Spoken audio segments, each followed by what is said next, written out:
What do you got? I got Ray-Bans, super nerdy Navy surplus store hat, knit hat, and I have my baby. Yes, my tripod. You know, weighs more than a 6-year-old, but I'm gonna make some really beautiful pictures today, so I'm ready. Let's do it.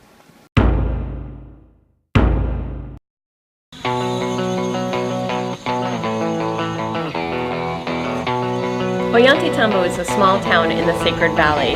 It's a central hub. No matter what ruins you want to go to in the Sacred Valley, Ollantaytambo is a great place to be because these different towns and different ruins are within a really easy driving or even little bus distance.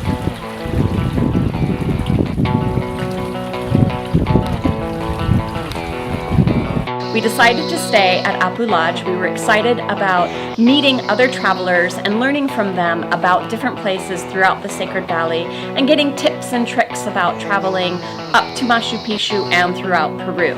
From our 5-person bedroom, we could see the famous state-run ruins that were right across the way from Apu Lodge. But if we exited our room and were downstairs in the yard area, we also had a neck-breaking view of the ruins that were up on the hill behind Apu Lodge. It's a hard life for us.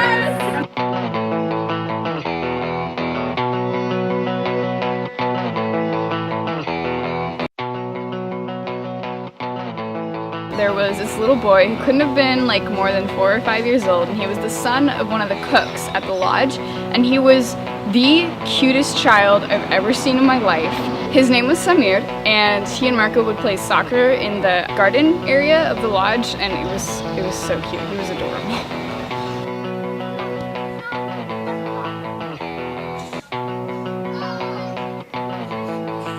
¿Es un otro gol? Sí. 13-12. 13-11. He was a shy little fellow. Yet, he loved, like, just socializing with the people, even if we had no idea what he was saying. I tried alpaca for the first time. It was an alpaca burger that was, like, super juicy, filled with, like, all the good stuff. It was like eating beef, like just a piece of steak, but then putting all that juiciness into the patty. It's an alpaca burger. Is it good?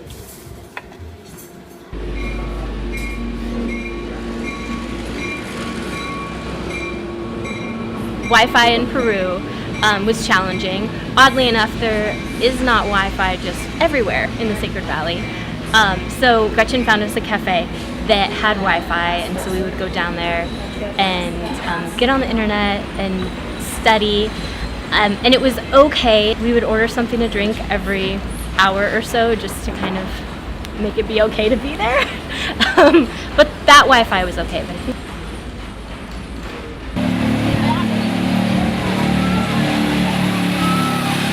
We absolutely loved it. It's a very small town. There's a central square, as we've seen throughout South America.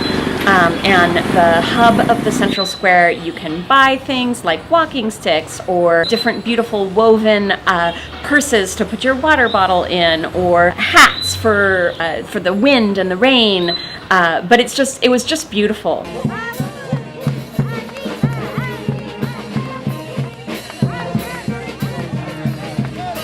So when we were in Peru, it was actually election time. So there were these political parties doing these rallies that would pretty much take over town. So Ollantaytambo was full of different colors and people with buzzers, and so we'd see parades going on all day long, sometimes until like the wee hours of the night. It was interesting. It was a very interesting thing to observe, that in Latin America, essentially, politics is the same. So we're at the ruins of Ollanta, and I'm wearing these sunglasses that make me look like a total jerk. only because there's so much dust and wind that's flying around, so it would like get all up in my eyes. We got out of breath very quickly. We weren't used to the altitude, obviously, but every time we did 3 steps, we'd be like completely out of breath. It was super challenging. Papa's about to go through this little tunnel.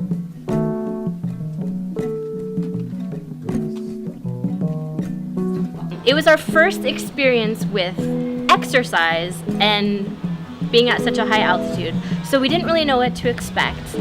I don't think at the time we really realized how it was changing us until we saw the footage later and we realized how kind of loopy we were. I'm touching history! We just eavesdropped on an English-speaking tour guide, and apparently these lumps here were used so that the Incas could lift the rock. I can't do it because it's cemented and because I'm weak. To lift the rock onto where it was supposed to be. This is okay. I feel like if I fell, I would live. I might break some parts of my body, but I'd be okay. Yeah. You're gonna get eaten by mountain lions.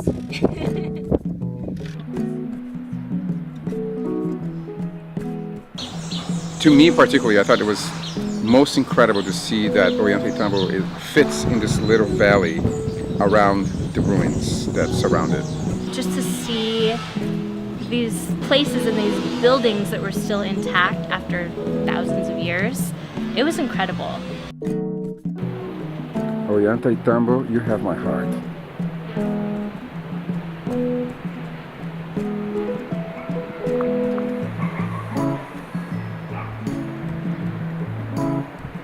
We had to stop multiple times just going up the steps, and meanwhile there are all these young kids in their school groups and they're practically running up the stairs as we're just like huffing and puffing up it, but it was really fun. We did it! We're back at the bottom. It was incredible. Papai took some great shots. Smoothies. They're in healthy Peru. snacks. So good. Where are they, guys? First of all, they're delicious. Yeah. It's strawberry, mango, and banana. This is like the best thing that ever happened to me. Gretchen and I climbed the other side of the ruins that were just behind Apu Lodge, the place where we stayed, and that was even more steep than the first set of ruins. That area was the area where the Incas actually stored most of their food, it looks like, because of the incline. It was a more protected area, it was harder to get to. They weren't actually living quarters or military training quarters or religious ceremony quarters.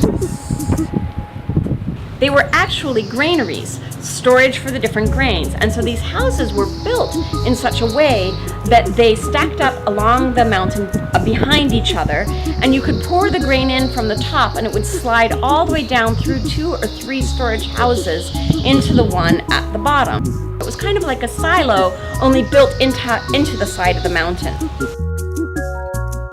And that side of it had an even more spectacular view of the whole valley, where we can actually see the main ruins from.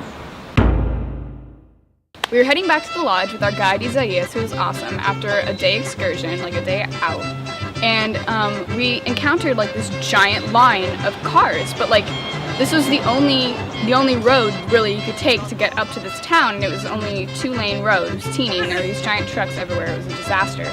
And it turns out, like, as people were getting out of their cars to like try and go investigate, the line of cars was just like snaking all the way back to the end at the bottom of the mountain. And it turns out this police officer had his motorcycle parked horizontally across the 2 lanes so that nobody could pass. And it was so ridiculous, and like my parents figured out, and Isaias probably figured out and like theorized that the police officer was probably bribed to stay there so that all the trucks and all the tour buses could come down the mountain before everybody else could come back up. So apparently what he's going to do is, or he told me that in 10 minutes these big 2 or 3 trucks are going to come this way, and that way they are going to clear out the way to get in to the town. Oh my God. People were getting out of their cars to just walk to the city. Tour buses were emptying out at the bottom of the hill so that people could walk up to make it to their train on time.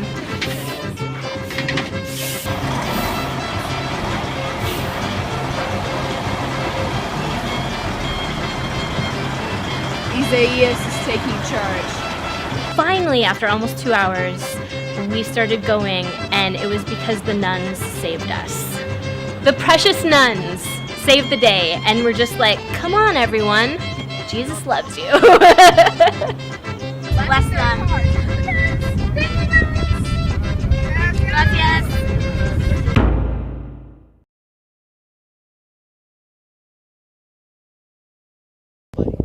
There's some girls here who look cuter than me, and that is unacceptable.